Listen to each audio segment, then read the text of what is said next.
Hey there, is your Lenovo tablet's LCD screen cracked or malfunctioning? You're not alone. This week we've got a detailed guide on how to fix an LCD screen on a Lenovo tablet and get it back to its full functionality. Step 1. Diagnose the problem. Before diving into repairs, it's important to understand the issue. Is your tablet's LCD screen unresponsive, displaying lines, or completely black? Sometimes it could be a software glitch, so try restarting your device first. If restarting doesn't work and the damage is visible, like a crack, then it might be a hardware issue. Step 2. Gather necessary tools. Once you've identified the problem, it's time to gather the tools needed for repair. You'll need a plastic opening tool, a small Phillips head screwdriver, and a replacement LCD screen compatible with your Lenovo tablet model. Make sure you purchase the correct replacement part to avoid complications during installation. Step 3. Power off and disassemble. Before you start, ensure your tablet is powered off and disconnected from any power source.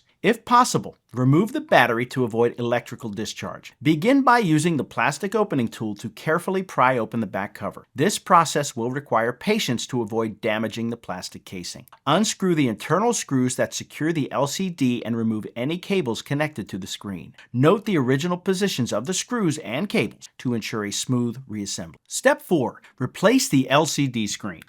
With the old LCD screen now accessible, disconnect it from the tablet. Carefully remove it and set it aside. Take your new replacement LCD screen and align it with the frame of the tablet. Reconnect any necessary cables, ensuring they get back into place without force. Secure the new screen using the screws you removed earlier. Step 5. Reassemble your tablet. Once the new screen is securely installed, reattach the back cover. Make sure it snaps into place evenly along all edges. Insert the battery if previously removed, and replace any screws that were taken out during disassembly. Double check that everything is in place before proceeding to the next step. Step 6. Power on and test. After reassembling, power on your tablet to test the new LCD screen. If it boots up and displays correctly, you've successfully repaired your Lenovo tablet. In case you encounter any issues, double check your connections and ensure all components were installed properly. Fixing a Lenovo tablet's LCD screen can seem daunting, but with this guide, you've learned how to navigate the repair process effectively. By diagnosing the problem, using the right tools, and following step-by-step instructions, your tablet should be up and running in no time. Remember, if at any point you feel uncomfortable with the process, it's always best to seek professional help. Your tablet is a valuable device, so take the necessary precautions to ensure a successful repair. Good luck, and here's to a fully functional Lenovo tablet.